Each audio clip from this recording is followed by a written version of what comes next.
السلام علیکم، welcome to horror plant stories. تمام نیو ویورز سے ریکویسٹ ہے کہ چینل کو سبسکرائب کر کے بیل نوٹیفیکیشن آن کر دیں۔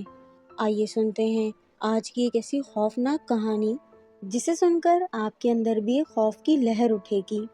وہ پہلی دفعہ ہی اس درگاہ شریف میں آئی تھی، وہ بھی نانی کے ساتھ۔ نانی کی چراغوں والی جانے کون سی منت تھی، وہ ایسی کسی بات کو سمجھتی نہیں تھی، اور نہ ممی پاپا اسے یہ سب کرنے کی اجازت دیتے تھے، بلکہ وہ خود بھی بہت پابند تھے۔ ممی شادی کے بعد ایک بار بھی درگاہ شریف نہیں آئی تھیں۔ نانی اس بات سے بے حد ناراض رہتی، جس وجہ سے اکثر مما اس ٹاپک کو ٹال جاتی تھیں۔ آج تو اسے پہلی بار موقع ملا تھا، وہ بھی نانی اکیلی جا رہی تھیں تو اس نے مناسب سمجھا کہ وہ بھی ساتھ جائے۔ شہر کے سب سے بڑی اور مشہور ولی اللہ کی آرام گاہ دیکھنے کا موقع ملا تھا۔ وہاں درگاہ کے ساتھ ساتھ درس گاہ بھی تھی، اردو کتابوں کی بڑی سی لائبریری بھی پاس میں ہی تھی۔ ساری عمارتیں آپس میں ملی ہوئی تھیں۔ کنسٹرکشن بہت پرانا تھا، بڑے بڑے پتھروں والی دیواروں کو سفید چونے سے رنگ دیا گیا۔ سفید رنگ نے پاکیزگی کی چادر اوڑھ رکھی تھی۔ بڑے بڑے دالان، دیوڑیاں، روشن کھلا ماحول۔ درگاہ کے اندر بڑے بڑے پیپل اور برگد کے بھی پیڑ لگے ہوئے تھے، جن کے سائے میں بیٹھنے کا انتظام کیا ہوا تھا۔ نانی اپنے پتہ نہیں کون کون سے وظائف منہ ہی منہ میں پڑھ رہی تھیں، ساتھ لائٹ چراغوں میں تیل ڈال کر انہیں جلانے کی تیاری کر رہی تھیں۔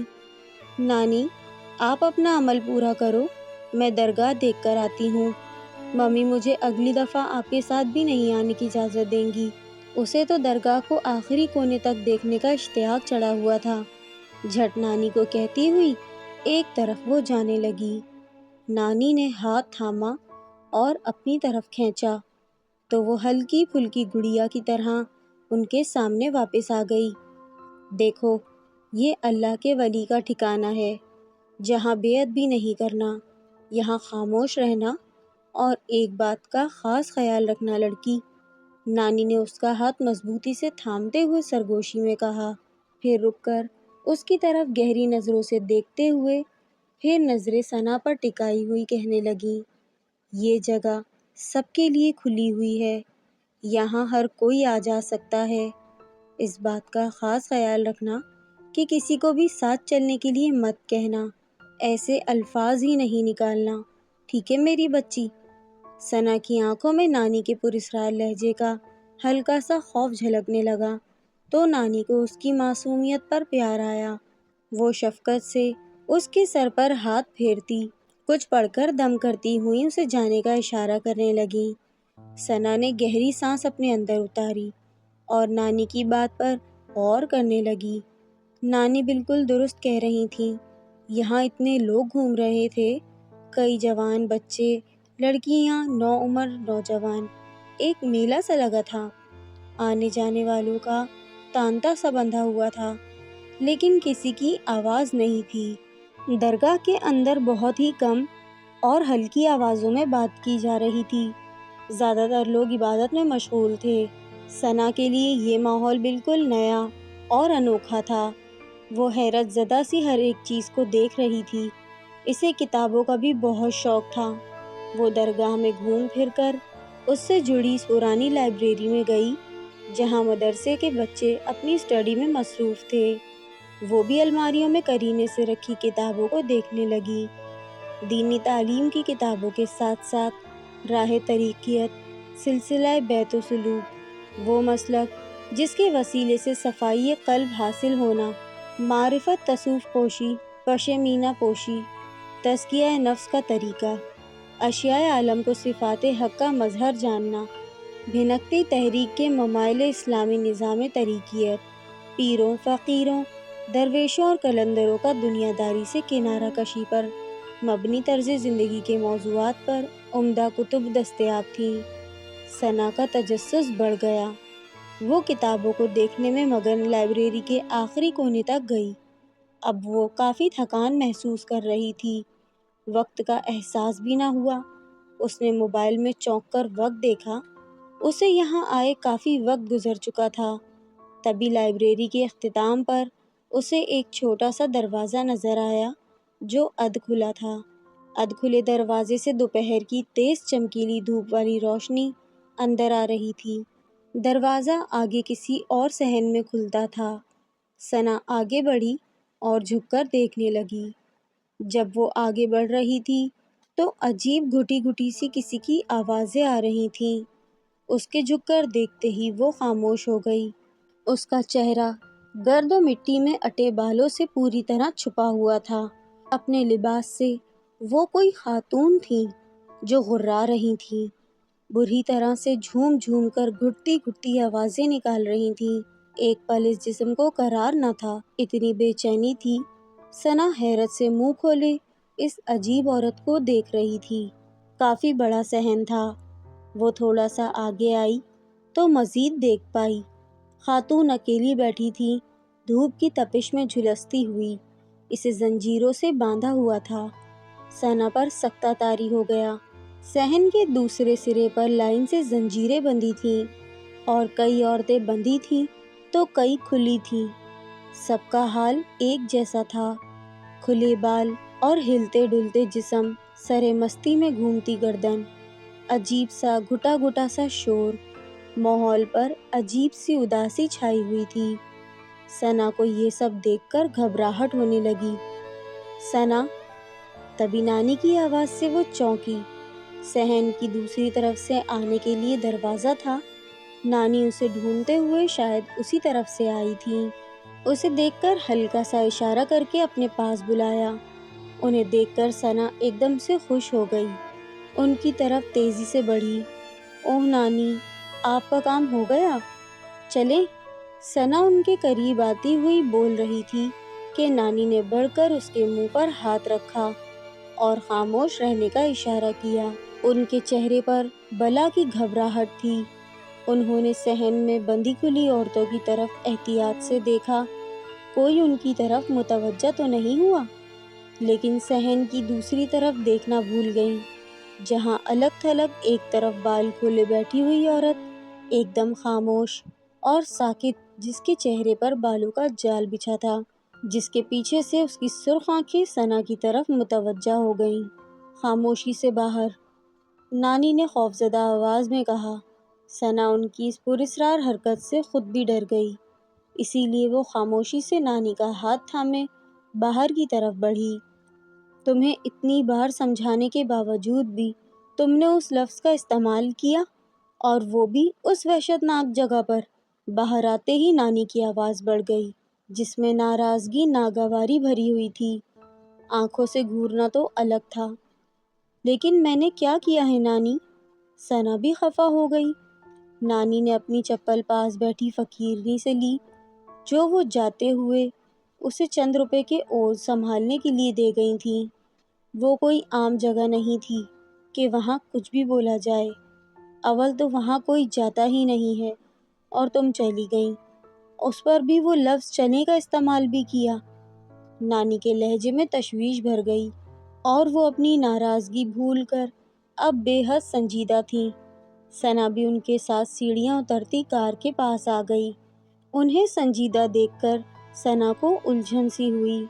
آپ بھی نہ نانی، ایک لفظ سے کیا ہوتا ہے؟ ثنا نے ان کی پریشانی کے تحت ہلکے پھلکے انداز میں بات ختم کرنی چاہی۔ وہ لفظ نہیں ہے میری بچی، یہ اللہ والے بہت پہنچے ہوئے تھے۔ وہاں جو عورتیں بیٹھی تھیں نا، کسی نہ کسی کی شکار ہی تھیں۔ ایسے میں تمہیں وہاں چلے کہنا، کسی کو بھی تمہارے پیچھے آنے کی دعوت دینا ہی ہوتا، یعنی سوچ سمجھ کر کسی کو بلانا کہ آؤ ہمارے ساتھ۔ نانی اسے پیار سے سمجھانے لگی، تبھی ثنا کو درگاہ کے اونچے دروازے پر کسی انسان نما کالے سائے کا شبہ سا گزرا، جو اسے ہی دیکھ رہا تھا، لیکن جب اس نے اس کی طرف دیکھا تو وہاں کوئی نہ تھا، اور وہ کار کی طرف بڑھی۔ نانی ساتھ تھیں۔ ایک لفظ چلیں بولنے سے کون پیچھے آئے گا نانی، آپ پریشان نہ ہو۔ ثنا نے تمسخر میں بات کو اڑانا چاہا۔ نانی حد درجہ سنجیدہ تھیں۔ انہوں نے خفگی سے ثنا کو دیکھا۔ کار اب گھر کی طرف رواں دواں تھی۔ کوئی سیاہ سایہ ان کے تعاقب میں اچھلتا کودتا چلا آ رہا تھا۔ مجھے تمہیں یہاں لانا ہی نہیں چاہیے تھا۔ یہاں صرف انسان ہی نہیں بلکہ دوسری مخلوق بھی آتی ہے۔ رہنے دو، تم نہیں سمجھ پاؤ گی۔ ثنا نے اپنی طرف سے وضاحت دینی چاہی تو نانی نے ہاتھ اٹھا کر اسے روک دیا اور خفگی سے باہر دیکھنے لگی۔ کار اب اس چھوٹی سی بستی سے باہر آ گئی۔ تبھی کار کو پیچھے سے ایک زبردست جھٹکا لگا۔ ایسے لگا جیسے کار کو کسی نے آگے کی طرف سے اٹھایا ہو یا کوئی وزن دار چیز کار کے پچھلے حصے میں زور سے گری ہو۔ نانی کے ساتھ ڈرائیور بھی گھبرا گیا۔ ثنا کے چہرے پر ہوائیاں اڑنے لگیں۔ وہ بے اختیار پیچھے کو دیکھ رہی تھی کہ نانی نے اس کی گردن آگے کی طرف موڑ دی اور اس کے گلے میں ہاتھ رکھا۔ ڈرائیور نے گاڑی سائیڈ میں لے کر روکنا چاہی۔ گاڑی نہیں روکنا اور نہ ہی پیچھے دیکھنا۔ نانی گھبرا کر چیخی تو ڈرائیور بھی سہم گیا۔ گاڑی روکنے کا ارادہ ترک کر کے کار کو سڑک پر لے آیا۔ سارے شیشوں کو فوراً اوپر کیا۔ دھوپ کی تمازت چمک رہی تھی۔ اے سی کی ٹھنڈک میں بھی انہیں بھر بھر کر پسینہ آ رہا تھا۔ 10 منٹ کا وہ مختصر سا راستہ بہت زیادہ بھاری ہو گیا تھا۔ نانی کو ایسا محسوس ہوا کہ کار اوور لوڈ ہو گئی ہے۔ ڈرائیور نے شکایت کی کہ جیسے گاڑی پر بہت زیادہ بوجھ ڈالا گیا ہو۔ آیت الکرسی کا ورد کرو، نانی نے سختی سے کہا اور خود بآواز بلند قرآنی آیات پڑھنے لگی۔ ثنا بھی خوفزدہ ہو کر آیت الکرسی پڑھنے لگی۔ اچانک سے پھر ویسی ہی دھڑاک کی آواز گونجی اور کار یکدم ہلکی پھلکی ہو کر تیز رفتاری سے دوڑنے لگی۔ ڈرائیور نے سکھ کا سانس لیا۔ جلدی ہی وہ گھر پہنچ گئے۔ نانی نے گیٹ میں ہی ثنا سمیت کار اور ڈرائیور کا صدقہ اتارا اور پھر ہی بنگلے کے اندر داخل ہوئی۔ ثنا کو آج سب کچھ عجیب لگ رہا تھا اور آج کا دن اس کے لیے بہت زیادہ پراسرار اور تعجب خیز گزرا۔ جب سے وہ درگاہ سے آئی تھی عجیب سی بے چینی نے گھیرا ہوا تھا۔ 2 دن چھٹی تھی اور پھر اتوار کی چھٹی، اس لیے وہ 3 دنوں سے گھر میں ہی تھی۔ نانی شام کو ہی ماموں جان کی طرف چلی گئی تھیں اور وہ ان چھٹیوں کے مزے لینا چاہتی تھی، لیکن اس کی بے چینی سے ایسا ممکن نہیں ہوا۔ بار بار اسے محسوس ہو رہا تھا کہ وہ کہیں باہر چلی جائے۔ گھر کے گیٹ تک ہی خواہ جانے کتنی بار چکر لگا آئی۔ اسے احساس ہو رہا تھا جیسے کوئی باہر بلا رہا ہو۔ شام کو اس کے کزن نرگس، عمیر اور رمیز آئے تو آئس کریم کھانے جانے کا پروگرام بن گیا اور وہ سبھی کے ساتھ گھر سے باہر نکل آئی۔ آئس کریم پارلر تک پہنچتے پہنچتے اس کے کندھے بھاری ہونے لگے۔ اندیکھا بوجھ اسے تکلیف دینے لگا۔ وہ بار بار اپنی گردن سہلانے لگی۔ کیا ہو گیا ہے ثنا؟ گھر سے نکلنے تک تو تم اتنی فریش تھی، یہاں آتے ہی موڈ آف اور چہرہ پورا اتر گیا۔ نرگس نے تعجب سے کہا۔ پتہ نہیں، عجیب سی حالت ہو رہی ہے۔ سر درد، گردن اکڑ رہی ہے اور کندھے بے پناہ دکھ رہے ہیں۔ اچانک ہی ہو رہا ہے، ابھی تک تو میں بالکل ٹھیک تھی۔ ثنا نے دونوں ہاتھوں سے گردن سہلاتے ہوئے کہا۔ آواز میں بھاری پن اتر آیا، آنکھوں میں سرخی اترنے لگی۔ وہ جلد ہی گھر واپس آئے۔ ثنا اتنی تھک گئی تھی کہ پین کلر کی ٹیبلٹ لے کر بستر میں گھس گئی۔ تھکان، درد اور عجیب سی مدہوشی چھا رہی تھی۔ اس کے کزن حیرت سے اسے دیکھ کر رہ گئے۔ والدہ اسے کھانا کھانے کی غرض سے بلانے آئیں تو وہ بے سدھ سو رہی تھی۔ رات کا جانے کون سا پہر تھا، اسے گرمی لگنے لگی۔ اتنی گہری نیند سے اٹھنے پر وہ تلملائی اور لیٹے لیٹے ہی پنکھے کے بٹن کے لیے ہاتھ دیوار پر مارنے لگی۔ 1-2 بار ہاتھ یک بستہ دیوار سے ٹکرایا، لیکن اگلی ہی دفعہ دیوار اور اس کے ہاتھ کے بیچ کوئی نرم سی چیز آئی تھی، جیسے کسی کا انسانی چہرہ ہو۔ اس نے بے اختیار ہڑبڑا کر اپنی آنکھیں کھول کر اس طرف دیکھا۔ وہاں اندھیرے کے علاوہ کچھ نہ تھا۔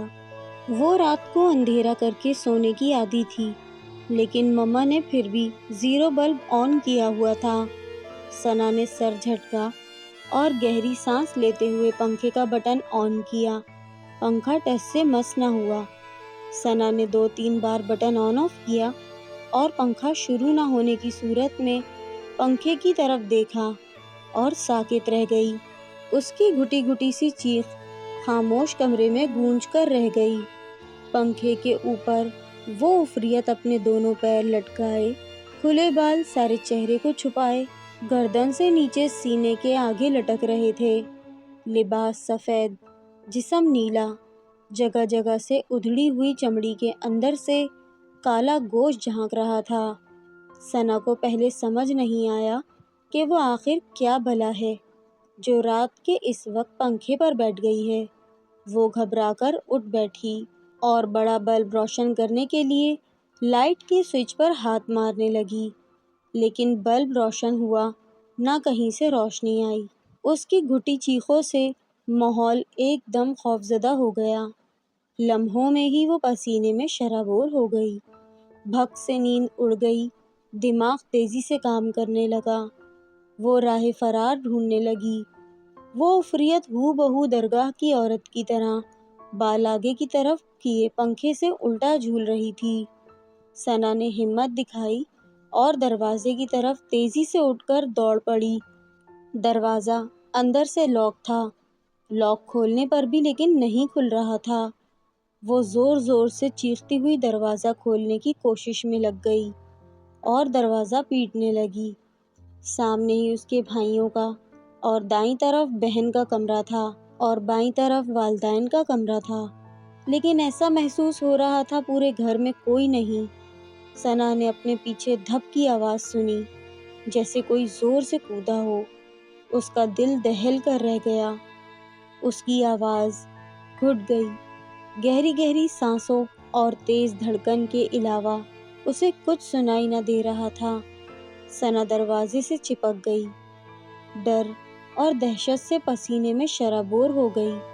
کمرے کی طرف پشت تھی، قدموں کی آہٹ اس سناٹے میں بکھرنے لگی۔ دھیرے دھیرے کوئی اس کے قریب آ رہا تھا، پھر اچانک خاموشی سی چھا گئی۔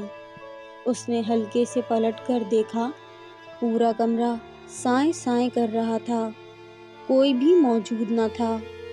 ثنا نے ڈرتے ڈرتے پنکھے کی طرف دیکھا، لیکن وہاں بھی کوئی نہ تھا۔ اس نے سکا سانس لیا، دروازے کا ہینڈل گھما کر اسے کھولنے کی کوشش کی۔ دروازہ کھلا تو اس نے گہری سانس اپنے سینے میں اتاری۔ اس کا خوف کافی حد تک کم ہو گیا تھا۔ اس نے بے اختیار تھک کر دیوار سے ٹیک لگائی۔ وہ اب اس عفریت کو اپنا وہم سمجھ رہی تھی کہ تبھی اسے اپنے سر پر دیوار کے پاس ہلچل سی محسوس ہوئی۔ اس نے سکون اترتے چہرے کے ساتھ ویسے ہی ٹیک لگائے، اوپر کی طرف سر کھسکا کر نظر اونچی کر کے دیکھا اور وہ ٹھٹک کر رہ گئی۔ اگلے ہی پل اس کی دل خراش چیخوں سے پورا گھر گرجنے لگا۔ وہ عفریت ٹھیک اس کے سر کے اوپر چھپکلی کی طرح دیوار سے چپکی ہوئی تھی اور اسے ہی دیکھ رہی تھی۔ اپنے ہوش سے بیگانہ ہونے سے پہلے ثنا نے ممی کو اندر آتے ہوئے دیکھا تھا۔ اماں، مجھے تو یہ کچھ اور ہی معاملہ لگ رہا ہے۔ بظاہر وہ بخار سے بیمار ہے، لیکن ثنا کی ممی کہتے ہوئے ہی ٹھٹک کر چپ ہوئیں۔ نانی کے چہرے پر اچانک تشویش چھا گئی۔ درگاہ کا منظر نگاہوں میں گھوما، لیکن کیا نفیسہ؟ اماں کی خدشات سے گھری کانپتی ہوئی آواز موبائل سے ابھری۔ اس سے پہلے بھی یہ بیمار ہوئی ہے، بچے بیمار ہوتے ہی ہیں، لیکن یہ بیماری بہت عجیب ہے۔ اس کی آنکھوں میں عجیب سی دیوانگی ہے۔ وہ اپنے سر کے اوپر دیوار کو ایک ٹک دیکھتی ہی رہتی ہے، بے سدھ پڑی رہتی ہے۔ اب میں گھبرا کر اس کی بڑی بڑی سرخ آنکھوں سے خوفزدہ ہو کر کپڑے سے ڈھانپنے لگی ہوں۔ اس کے باوجود اس کی آنکھیں کھلی ہیں۔ اماں، مجھے بہت ڈر لگ رہا ہے۔ نفیسہ بیگم بے اختیار رونے لگی۔ اس میں رونے والی کیا بات ہے؟ حوصلہ رکھو، قرآنی آیتیں دم کرتی رہو، سارے گھر میں آیت الکرسی کا پانی دم کیا ہوا چھڑکو، اور میں آتی ہوں، اللہ پر بھروسہ رکھو۔ نانی نے اپنے آپ کو جلد ہی سنبھال لیا۔ انہیں اس دن کار کے بوجھ کا خیال آیا، کڑی سے کڑی ملی تو وہ سمجھ گئیں کہ کیا ہوا ہے۔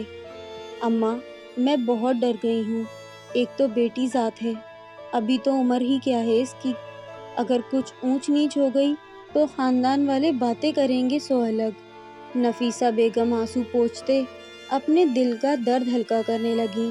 100 طرح کے لوگ 100 طرح کی باتیں ہی کریں گے، تم اس پر دھیان نہ دو کہ دنیا کیا سوچتی سمجھتی ہے، ابھی ثنا پر دھیان دو اور میں جیسا کہہ رہی ہوں ویسا ہی پڑھتی رہو۔ میں ایک صاحب کو لے کر جلدی پہنچنے کی کوشش کرتی ہوں، تب تک تم اپنا اور بچوں کا خیال رکھو، ہمت سے کام لو۔ آگے سے نانی نفیسہ بیگم کو ساری باتیں سمجھاتی رہی۔ نفیسہ بیگم نے جلدی جلدی سب لکھ لیا اور کال ڈراپ کر کے ثنا کے کمرے کی طرف بڑھی۔ کیوں بلایا ہے تو نے اسے؟ میں سب کو مار دوں گا، میں سب کو مار دوں گا۔ نفیسہ بیگم جیسے ہی ثنا کے کمرے میں داخل ہوئیں، ثنا کی آواز بدل گئی۔ انہیں دیکھ کر ثنا بستر سے اٹھ گئی، آنکھیں پوری سیاہ ہو گئی تھیں۔ سمرین جو ثنا کے پہلو میں بیٹھی تھی، اس کی اس حرکت سے فوراً بیڈ سے اتر کر 2 قدم پیچھے ہٹ گئی۔ اس کا چہرہ مارے خوف سے نیلا ہو گیا۔ نفیسہ بیگم کی سانس حلق میں ہی اٹک گئی، چہرہ حیرت و استعجاب سے تپ اٹھا۔ وہ اس قدر دنگ رہ گئیں کہ منہ کھلا کا کھلا رہ گیا۔ ثنا کا چہرہ بگڑنے لگا، اس کی سیاہ آنکھیں گھوم کر اس کاغذ پر پڑی۔ نفیسہ بیگم نے جو کاغذ کا ٹکڑا عمل پڑھنے کا لکھا تھا، اسے خود بخود آگ لگ گئی۔ آگ کی تپش سے وہ ہوش میں آئیں تو بے اختیار چیختی ہوئی پیچھے ہٹیں۔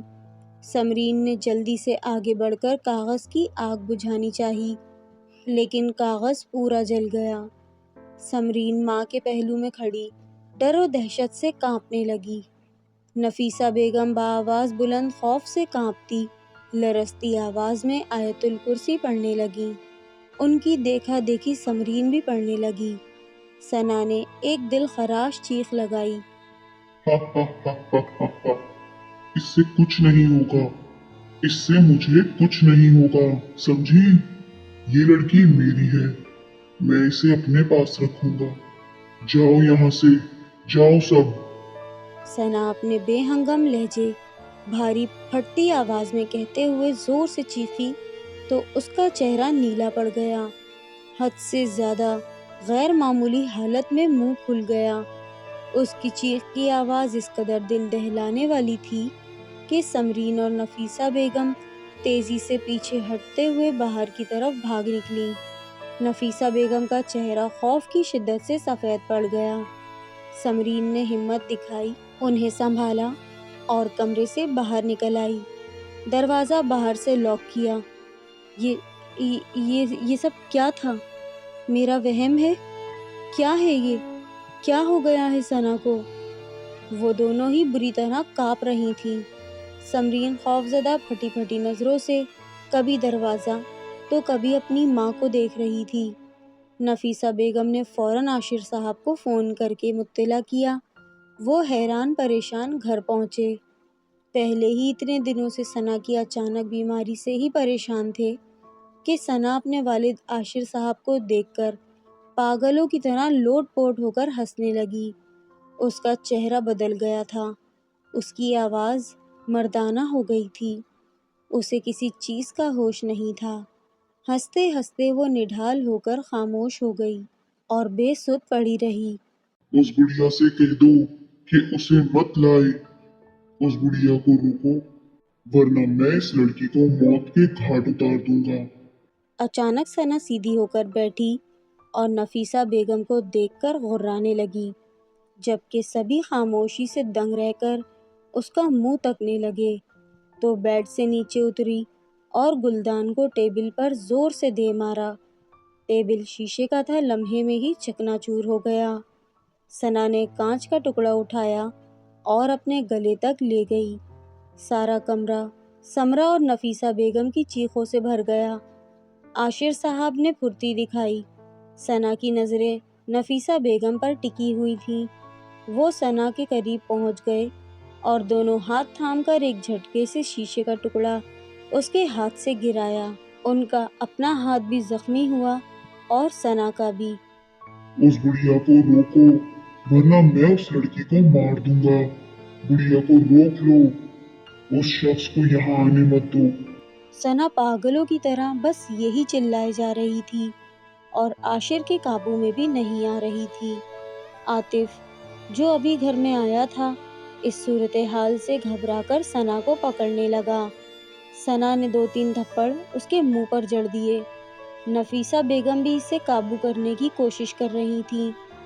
ثنا دبلی پتلی جسم کی مالک تھی، نہ جانے اس میں اتنی طاقت کہاں سے آ گئی تھی کہ وہ تینوں سے بھی نہیں سنبھل رہی تھی۔ عجیب سی آوازوں میں غرا رہی تھی۔ اس کی چیخ و پکار سے ان کے کلیجے منہ کو آ رہے تھے، لیکن وہ ہمت کیے اسے قابو کرنے کی کوشش کرتے رہے۔ سمرا، رسی لاؤ، اسٹور روم سے جلدی سے رسی لے کر آؤ، جلدی۔ نفیسہ بیگم ہمت ہارنے لگی۔ عاشر صاحب کا ہاتھ جو پھٹ گیا تھا، دباؤ کی وجہ سے خون تیزی سے بہہ رہا تھا۔ ایسا ہی کچھ حال ثنا کے ہاتھوں کا تھا۔ نفیسہ بیگم کے ذہن میں ترکیب آئی، جلدی سے سمرا کو چیخ کر کہنے لگی۔ سمرا باہر کی طرف دوڑی۔ ثنا کی چیخ و پکار جاری تھی۔ بڑی مشکل سے اسے قابو کر کے بیڈ پر لٹایا گیا۔ سمرا رسی لے کر آئی تھی۔ عاطف نے اور نفیسہ بیگم نے مل کر جلدی سے اسے اور اس کے دونوں ہاتھوں کو باندھ دیا۔ وہ بیڈ پر 2.5 فٹ اونچا اونچا اٹھ رہی تھی۔ اسے باندھ کر عاطف ثنا کے ہاتھوں کو بینڈیج کرنے لگا اور نفیسہ بیگم عاشر کے ہاتھ کو پٹی باندھنے لگی۔ سمرا کمرے میں گرے خون کو صاف کر رہی تھی۔ زبردستی ملازمہ کو لے آئی جو مارے ڈر کے کمرے میں آنا نہیں چاہتی تھی۔ اسے ٹوٹے ٹیبل کی صفائی پر لگا دیا۔ اسے روکو ورنہ انجام اچھا نہیں ہوگا۔ ان دونوں کو روکو۔ ثنا بار بار غصے سے تڑپ تڑپ کر بس یہی بول رہی تھی۔ عاشر صاحب اور عاطف اس کی آنکھوں کے بدلے رنگ سے پریشان ہو گئے تھے۔ اس کی غیر معمولی حرکتوں نے انہیں حیرت میں ڈال رکھا تھا۔ اماں آ رہی ہیں، انہوں نے کہا ہے کہ ثنا جلدی ٹھیک ہو جائے گی۔ عاشر صاحب کے چہرے پر اڑتی ہوائیاں دیکھ کر نفیسہ بیگم نے سرگوشیوں میں تسلی دینی چاہی۔ عاشر صاحب ہونک بنے انہیں دیکھنے لگے۔ یہ انہی کو آنے سے منع کر رہی ہے؟ عاشر نے حیرت سے ثنا کی طرف دیکھا۔ نفیسہ بیگم سر ہلا کر رہ گئیں۔ سمرا نے جلدی سے کمرہ صاف کروایا، وہاں کی شیشے کی چیزیں ہٹائیں اور ہانپتی کانپتی ملازمہ کے ساتھ کمرے سے باہر نکل گئی۔ اس سے ثنا کی حالت نہیں دیکھی جا رہی تھی۔ عاطف ثنا کے قریب ہی ہمت سے بیٹھا تھا۔ وہ عاطف کو نوچنے کھسوٹنے کی کوشش کر رہی تھی۔ ماحول تھوڑا پرسکون ہوا تو نفیسہ بیگم وضو کر کے آ گئیں اور تلاوت کرنے لگیں۔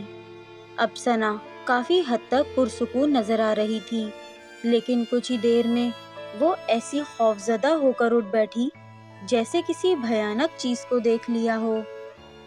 وہ آ گیا، میں اس کے ساتھ نہیں جاؤں گا۔ اسے روکو، یہ لڑکی میری ہے۔ ثنا دل خراش چیخ کے ساتھ اچھلتی ہوئی سمٹ کر بیڈ کے کونے میں بیٹھ گئی اور دبی دبی آواز میں کہنے لگی۔ اس کے دونوں ہاتھ بیڈ کے دونوں کونوں پر بندھے تھے۔ وہ پیچھے ہٹنے کی کوشش کر رہی تھی، تبھی کار کی آواز پورچ سے ابھرنے لگی۔ دروازے کھلے اور بند ہوئے۔ عاشر صاحب تیزی سے باہر کی طرف دوڑے۔ اماں ہال میں داخل ہوتے ہی بول پڑیں، عاشر، یہ درگاہ کے ولی محمد شمشاد ہیں۔ انشاءاللہ ثنا بہت جلد دیکھنا تم ٹھیک ہو جائے گی۔ عاشر ان سب کو نہیں مانتے تھے، لیکن ابھی سچویشن اور ثنا کی حالت کچھ ایسی تھی کہ وہ بول بھی نہیں سکتے تھے۔ وہ ثنا کی حالت سے یہ تو سمجھ گئے تھے کہ یہ مرض اسپتال لے جانے والا نہیں، یہ کوئی اور ہی مرض ہے، وہ جسے آنکھوں دیکھا جھٹلا نہیں سکتے تھے، ثنا کی زندگی خطرے میں نہیں ڈال سکتے تھے۔ وہ انہیں سیدھا لے کر ثنا کی کمرے کی طرف بڑھے۔ نفیسہ بیگم نے ثنا کو بڑی سی چادر میں ڈھانپ لیا تھا اور ثنا بری طرح کانپ رہی تھی۔ جاؤ، جاؤ یہاں سے، مجھ سے دور رہو۔ آواز دبی ہوئی تھی لیکن وہ اپنی گردن سے جھٹکے دے کر کسی کو بار بار کہہ رہی تھی۔ نفیسہ بیگم پڑھنے میں مشغول تھیں۔ عاطف بہن کو تھامے ہوئے بیٹھا رہا۔ جیسے ہی محمد شمشاد کمرے کے اندر داخل ہوئے، ایک دم سے ثنا کی آواز بند ہو گئی۔ نظریں زمین میں گڑی جانے لگیں۔ اس کے چہرے کی کیفیت عجیب ہو گئی۔ تم یہاں کیوں آئے ہو اور اس بچی کو کیوں پریشان کر رکھا ہے؟ شمشاد علی نے گرج کر کہا۔ کمرے میں مکمل خاموشی چھائی ہوئی تھی۔ میں نے اس لڑکی کو پریشان نہیں کیا، میں آیا نہیں لایا گیا ہوں۔ اس کی بھاری مردانہ آواز منمنا کر نکلنے لگی۔ چہرے پر خوف کا سایہ سا لہرایا۔ آواز میں ارتعاش واضح تھا۔ یہ لڑکی تمہیں کیوں اپنے ساتھ لائے گی؟ شمشاد علی نے غصے سے بھپر کر بلند آواز میں کہا۔ ثنا ڈر کر پیچھے ہٹنے لگی، جیسے دیوار سے باہر نکلنا چاہتی ہو۔ اسی نے مجھے چلنے کے لیے پکارا تھا، مجھے یہ اچھی لگی تو میں آ گیا، اسی نے بلایا ہے مجھے۔ وہ اپنی صفائی دینے لگا۔ اس لڑکی نے تمہیں نہیں، اپنی نانی کو بلایا تھا۔ اس لڑکی نے تمہارا نام لیا تھا، فلاں ابن فلاں میرے ساتھ چلو، یہ کہا تھا کیا اس نے؟ شمشاد علی 2 قدم غصے سے چلاتے ہوئے، بھاری آواز میں دھاڑتے ہوئے ثنا کی طرف بڑھے۔ ثنا مارے خوف کے رونے لگی۔ شمشاد علی کچھ پڑھنے لگے۔ ثنا درد سے کررانے لگی۔ اس کا چہرہ سیاہ ہونے لگا اور آواز بھی عجیب سی ہو گئی۔ مجھے چھوڑ دو۔ ثنا کی آنسوؤں میں ڈوبی ہوئی آواز ابھرنے لگی۔ تم اس بچی کو چھوڑ دو، شمشاد علی گرج کر بولے۔ نہیں، یہ مجھے پسند ہے، میں اسے اپنے ساتھ لے جاؤں گا۔ ثنا تڑپ کر بولی۔ اس بچی کو چھوڑ دو۔ شمشاد علی پڑھتے رہے اور پھونکتے رہے اور اپنی تکرار کرتے رہے۔ اچھا میں اسے چھوڑتا ہوں۔ ثنا نے آخر تھکے ہوئے لہجے میں کہا۔ اپنی زبان سے قبول کرو تم اس بچی کو ہمیشہ کے لیے چھوڑ دو گے۔ شمشاد علی نے گرج کر اسے ڈرایا اور ساتھ ہی ساتھ کچھ پڑھ کر پھونکتے رہے۔ ثنا بری طرح سے ڈول رہی تھی اور وہ گول گول گھومنے لگی۔ وعدہ کرو مجھ سے، جب تک کوئی بھی مخلوق تمہیں تمہارے نام سے نہیں پکارتی، تب تک تم کسی کے ساتھ نہیں جاؤ گے۔ وعدہ کرو مجھ سے، وعدہ کرو۔ محمد شمشاد اسے ڈراتے رہے اور ساتھ ہی ساتھ پڑھ کر پھونکتے رہے۔ آخر اس نے اپنی ہار مان لی۔ میں اس لڑکی کو ہمیشہ کے لیے چھوڑتا ہوں۔ ثنا نے نڈھال سے لہجے میں کہا۔ اس کی سانسیں اکھڑ رہی تھیں، رک رک کر جھٹکے دینے لگی۔ عاطف نے گھبرا کر اسے اپنے قریب کرنا چاہا۔ محمد شمشاد نے ہاتھ کے اشارے سے اسے روک دیا۔ مجھ سے وعدہ کرو، تمہارے پورے نام سے جب تک نہ پکارا جائے، تم اس کے ساتھ نہیں جاؤ گے۔ محمد شمشاد نے غصے سے اسے ڈرا کر کہا۔ ٹھیک ہے، میں وعدہ کرتا ہوں، اب کسی کے بلاوے پر نہیں جاؤں گا، جب تک اپنے نام کی آواز نہیں آئے گی۔ اپنے نام کے علاوہ کسی کی دعوت قبول نہیں کروں گا۔ ثنا نڈھال سی ایک طرف ڈھلک گئی۔ محمد شمشاد کافی دیر تک پڑھتے رہے، دم کرتے رہے، ایک کالا دھاگا باندھنے کو دیا اور ایک جان کی قربانی کا صدقہ دینے کو کہا۔ دم کیا ہوا پانی گھر کے کونوں میں چھڑکا اور ثنا کے ساتھ سب گھر والوں کو پینے کے لیے پانی دے کر وہ جلد ہی رخصت ہوئے۔ ثنا آرام سے سو رہی تھی، سمرا اس کے پاس تھی۔ اس نے ثنا کے ہاتھ ابھی تک خوف کے مارے بندھے ہی رکھے تھے۔ میں ان چیزوں کو ہمیشہ مداری کا کھیل ہی سمجھتا تھا، لیکن آج اس حقیقت سے بھی آشنا ہو گیا۔ عاشر صاحب نے تعصب سے سر ہلا کر اپنے ہاتھ کے زخم کو سہلایا۔ ثنا کا خوفناک چہرہ ان کی نظروں میں دوڑ رہا تھا۔ نفیسہ بیگم بھی ان کی بات سے اتفاق کرتی تھیں۔ عاشر صاحب محمد شمشاد علی اور اماں کے بے حد شکر گزار تھے۔ اماں کی بروقت سمجھداری، سوجھ بوجھ سے ثنا کی ہی آج جان بچی تھی۔ ویورز، یہ تھی ہماری آج کی خوفناک کہانی۔ کیسی لگی آپ لوگوں کو کامنٹس میں ضرور بتائیے گا۔ میری کوشش پسند آئے تو اسے لائک کریں، شیئر کریں اور چینل کو سبسکرائب لازمی کریں۔ پھر ملوں گی آپ سے ایک نئی کہانی، نئے قصے، نئے واقعے کے ساتھ۔ جب تک خوش رہیں، خوش رکھیں، اللہ کی امان میں رہیں۔